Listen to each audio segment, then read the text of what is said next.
Let's add on some precision features. What's up? I'm Jonathan and welcome to Maker Tales, where I'm sharing my maker journey to help you go further in yours. So don't forget to subscribe and hit that little bell icon to never miss an opportunity to keep making. This video is all about continuing on our setup of Blender 2.91, but this time through the power of add-ons. Add-ons are little code snippets that you can add to Blender to give it extra features. And because Blender is powered by a huge, amazing community, there are loads of add-ons for precision modeling.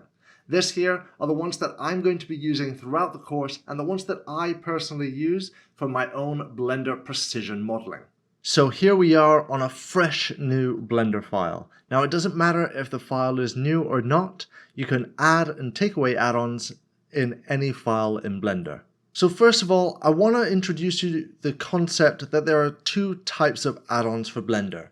One type of add-on is shipped with Blender and is part of the Blender code, and the other add-on is external of Blender and can be added into the Blender code. So first of all, let me show all the internal add-ons that come with Blender, how to install them and how to find out more information about them. So we're going to go to our favorite place currently, which is up here in our preference menu. So we'll go Edit, Preferences, and you will see Add-ons. Now, you're going to see that there is loads of add-ons here, and many of them you probably will never use. I certainly haven't. So, this is how you go ahead and install an add-on. I want to install one add-on here that's called MeasureIt. We're going to click it right there, and lo and behold, that's it installed. So if you're wanting more information about add-ons, you can always go to the add-on itself here. Click the little drop down arrow and here you will see documentation and to report a bug and where it is within Blender itself. So this is inside of the 3D view on the sidebar on the view tab. So this is my 3D view. The sidebar is here. You can also open this up with N. So if we go in here, N opens up this sidebar, or you can click this little arrow here. If we go to view on this little drop down, you will see down here we now have MeasureIt tools. Let's go back over to our preferences and now let's uncheck MeasureIt and you'll see that the add-on has been removed. So it's that easy to add in and take out add-ons that are built in with Blender. So these are add-ons that are shipped with Blender. So like I just mentioned, if you come up with any problems or you want to know how exactly to use this add-on, click the documentation and that will take you to the wiki of the add-on. Or if you have a problem with the add-on, go ahead and report it as a bug. Usually every single add-on, internal or external, will have a wiki or some sort of page where you can discuss the problems and try and find solutions for them. So now that we know how to add internal add-ons, let's go ahead and add all the internal add-ons that I personally use. Right here on the right, you can see these are all the add-ons that I am going to be installing. So you can use the search bar here to type in. So the next one here is the stored views. So let's go type in store and we can turn that on. Now don't worry, because I very much am going to be going through all of these individually, but I just want to add them all in for now. Then later on through the course, I will be going through each one of these so we can learn exactly what each one is for. In total, you should have MeasureIt, stored views, extra objects, bolt factory, export and import DXF, tinyCAD mesh tools, Bool Tool, Align tools, 3D print toolbox, Modifier tools, and F2. So now that we have installed / activated all of our internal add-ons, now I want to show you all the different shapes and flavors of external add-ons. We're going to be keeping this simple to only 3 because that's all I really add that are external, but I want to also show you all the pitfalls that can come from external add-ons. So first of all, where do you get these external add-ons? So external add-ons usually come from a website. This here is my own add-on, Outline To SVG, and I'm going to download this one right here from my download file here. Now what I'm going to do is opened up a Dropbox. unorthodox, sure, but what we're going to do is just hit download up here, and then we'll sort the file out later. Now you can also get it in places like Gumroad. This here is CAD Transforms for Blender. This is probably the #1 add-on we're going to be using for pretty much the entire course. So I really suggest that you give this guy a tip. It doesn't have to be now, but later on down the road when you realize just how useful this is, give this guy a tip because he's made it completely free and it changes everything. So this one you can just download here for free. And then I also just want to quickly show you blenderartist.org. This forum will have everything that you could possibly ever need really for Blender, because there is everything from precision modelers to renderers to riggers. They're all here. So if you're looking for an answer to a question, it's probably here. And if you're looking for an add-on, there's probably somebody who's already created a post either requesting it for it to be made or that it's already been made. With that said, let's go ahead and take a look at the files that we've just downloaded. So yes, these here are the files that we've downloaded, the Outline To SVG and the CAD Transforms. This one here is linked down in the description, and I wanted to bring this here because it's one that I use a lot, maybe not really for precision modeling, but it can be useful when you're doing precision modeling because it sets up an isometric camera for you. So let's go ahead and go through each one of these and show you a little hurdle that you might not have expected.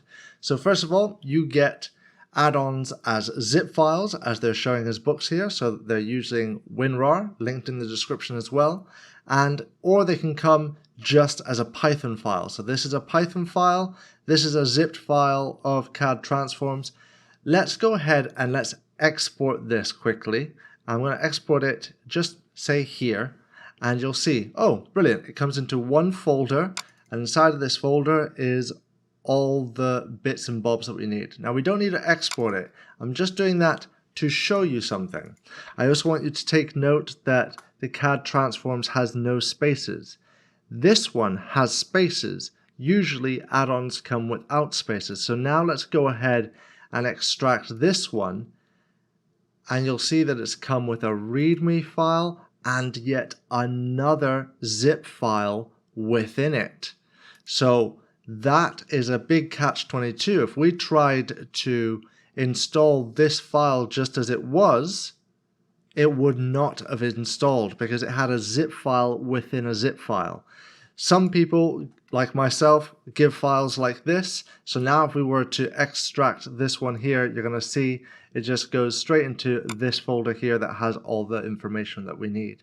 So let's put that back to just that one zipped file. We no longer need this one. This is the one that has too many files in it right this minute. So let's remove that. So now we have our 3 files that we're going to install.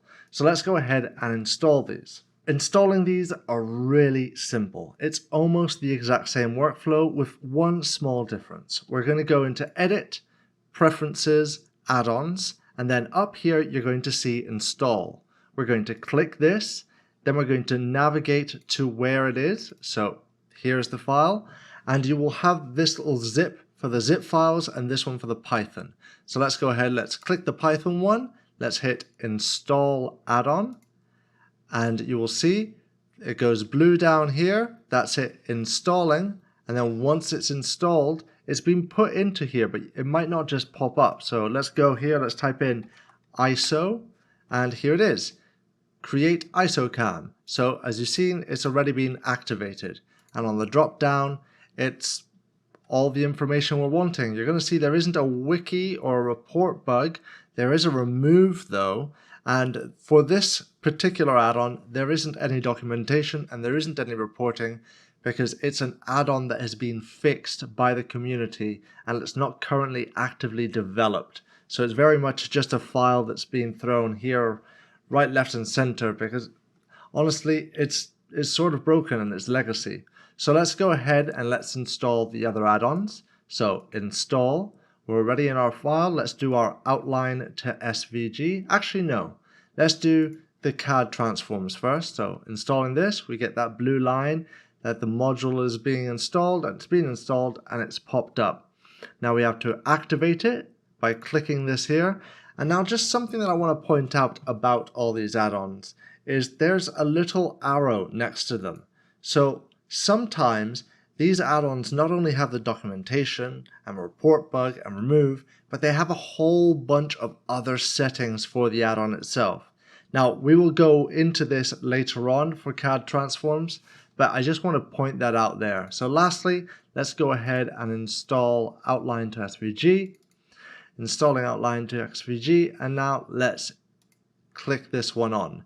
Now something I want to point out about Outline to SVG, some add-ons like this one that I've created has prerequisites. So this one here, if you want it to work, so if we go here and we go to Outline to SVG, you're going to see that it's needing something. This for me is needing the path to the Inkscape installation. So let's go ahead and give it that. So here we're at our program files, Inkscape, and we're going to go to bin, and then here you're going to see there's lots of different Inkscapes. What we're wanting is inkscape.exe. We'll accept it, and as you see now the add-on activates, so to speak. And that there is how to install external add-ons. Now if we were to remove this, it would be pretty much the same way, going into Edit, Preferences, looking up what we're wanting to remove and clicking this Remove button. Now lastly, a little word of warning about add-ons. All the add-ons that are built in with Blender have sort of been checked that they work with each other. But sometimes you can get add-on conflicts. So sometimes when you click one add-on, another add-on might overwrite either the shortcuts or how it's actually functioning. Also keep in mind, add-ons all have their documentation and wiki pages, so if you ever get stuck, go in there and try and solve it there. And lastly, once you've done all your fun within the add-ons, remember once again to go over here and save your preferences. Yes, autosave preferences is on, but I have had occasions where Blender completely forgets all the things that I've done within my add-ons. With all these add-ons now activated, we are one big step closer to our Blender modeling precision workflow. Yes, adding this many add-ons can be extremely daunting and especially overwhelming if you have no idea what they are and what they do. But I'm going to show you how I use them in my day-to-day precision modeling, and I will show you in the series later on. I just wanted to get this out the way so we weren't continually adding add-ons throughout the course. With that said, a huge thank you to my patrons. You guys are absolutely awesome and it means the world to me. It's the reason that I can do things like this. And if you think I'm worthy of your support and are enjoying what I'm doing here, I would love to see you there too. Don't forget that we have a Discord that's linked down in the description. Thank you for watching, keep making, and let the quest continue.